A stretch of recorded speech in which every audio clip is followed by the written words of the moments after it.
Oh, well, hey, everybody. Welcome back to Wrenching with Grandpa. Trying to deal with some of the tree rats that are showing up around the house and eating all the bird seed. So, it's a pellet rifle. Thanks for coming by. And let's see what's going on. I want to thank you all for stopping by, for sharing, subscribing.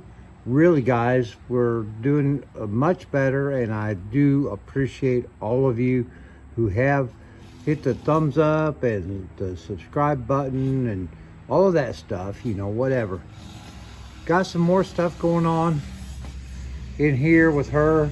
Hopefully I'll have something tomorrow to show you about where I'm at with the suspension.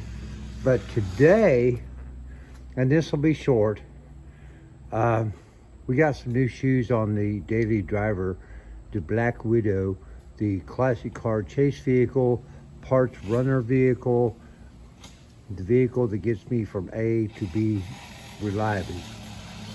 2005 Volvo XC90 2.5 turbo, 191 plus miles, still gets 22 miles to the gallon.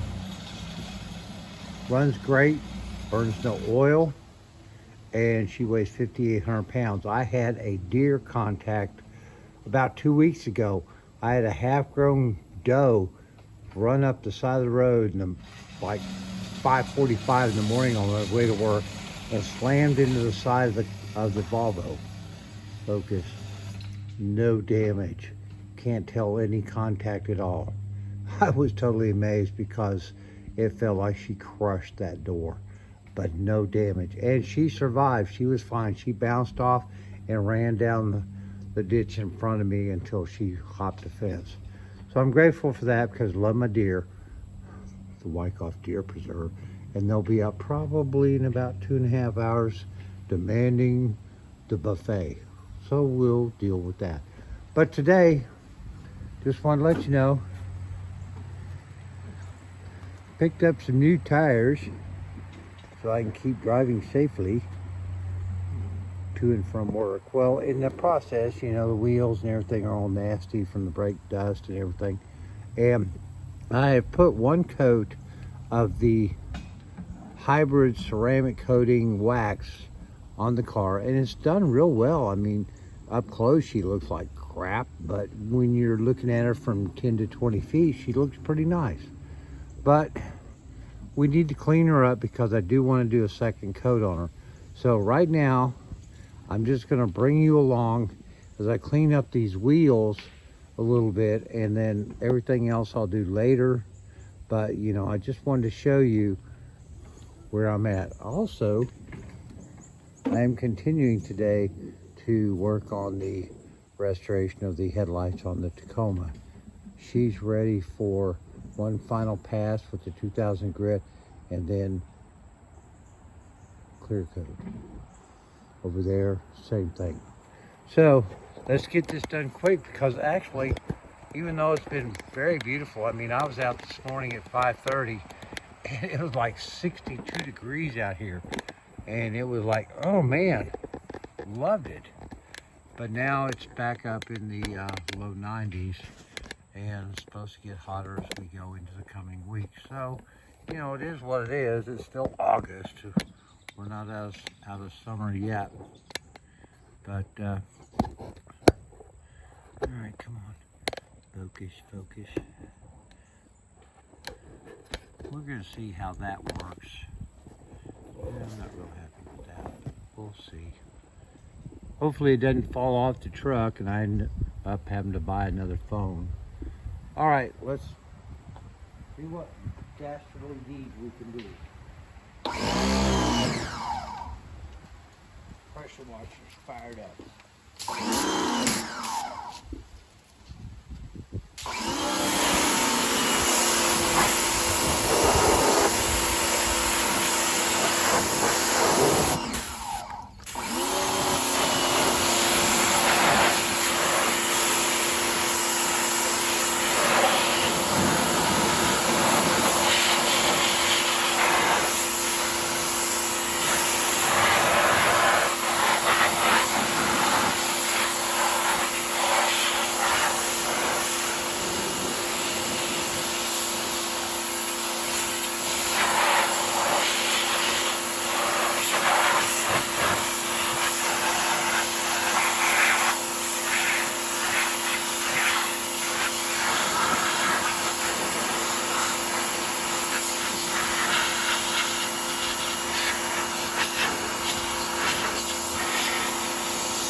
Getting these bug stains off the windshield lately has been a real pain in the.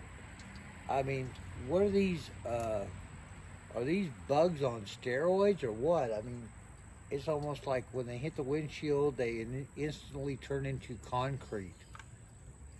I run into this every day in my detailing job. Everything else on the car is pretty easy to clean. You get to the bug stuff on the grill and the windshield, it's like, my God, where are these bugs from? Mars? Jupiter? They are crusty and hard and they don't come off the finishes, which is a good point.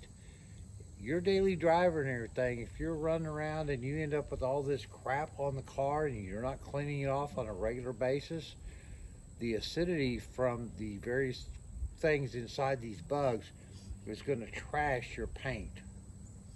So every few days, if you're in an area right now where there's a lot of bug activity and the whole front of your car and your windshield's covered in goo, stop by the car wash or pull out the hose at home, but get it cleaned off if you want to save the finish on your car.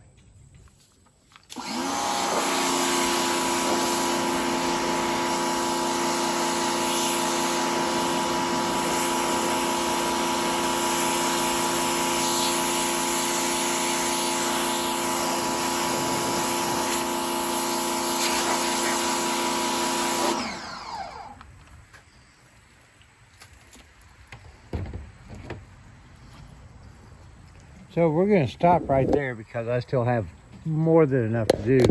But one thing I just noticed, and I'm going to have a little talk with Doug and his crew. They did a great job of putting the new wheels and tires on, put the right stem on. But what they did, and they should have known better, and we'll discuss that, they balanced the tires and put a lead wheel weight on the outside. That should be inside the barrel, not out here. Same with all 4 tires. I'll talk to Doug on Monday and that will be resolved. His shop typically does a lot better than that, but it was a heck of a hectic day Saturday. In fact, I ended up throwing in and helping him out with a few cars as well, so that he could get his customers taken care of and we get cars off the lot so we had room for other cars like mine. So I'm not going to be a real asshole about that. You know, stuff happens. He's working with a primarily Latino crew, which does pretty good work, but they do need to be babysitted sometimes. But that's part of my job, dealing with them every day. So that's kind of it for right now, boys and girls. Glad you stopped by. Whew, it is hot out here. So thanks for stopping by. Thumbs up, subscribe, share. I'm really appreciative of the support so far. Like I said, we're around 770. Trying to keep providing you guys with something interesting so that some of you will hang around, and I appreciate those of you that do. Your comments are always suggested and welcome, because I've got some great comments about some of the work we're doing up front that is going to be very advantageous in getting the front end finished up, and we're about 40% there. I say 40%, we'll see. You know how these old girls are. Fix one thing, 3 more show up that you gotta fix to go forward. But anyway, we are making progress. Hopefully I'll have something for y'all tomorrow, Sunday, coming into the last week of August. Labor Day weekend's coming up. I hope you all have a wonderful holiday weekend. Be safe, be careful, don't overdo it, and don't be a jerk. We all have our life situations, and sometimes reaching out as a stranger to help somebody in need, or just to be friendly to someone that maybe you wouldn't necessarily be friendly to. Opening the door at the convenience store, saying thank you. Guys, right now, we're all in kind of a state of limbo because this country is undergoing and has been undergoing changes that sometimes don't make a lot of sense. And a lot of the things that have been going on seem to be more for the benefit of some other people than us. I'm not going to step on the milk crate for political tonight. I know where my heart is. My heart is with the Lord. My heart is with this country and the people in it, the legal people in it. We have plenty of folks in our own country who are citizens that need our help. We don't need to bring the rest of the world into the country to try to save them, because that's not our job. That's the job of the Lord and their countries. But that being said, let's do what we can to be that shining light on the hill. God bless. See you soon. Bye-bye.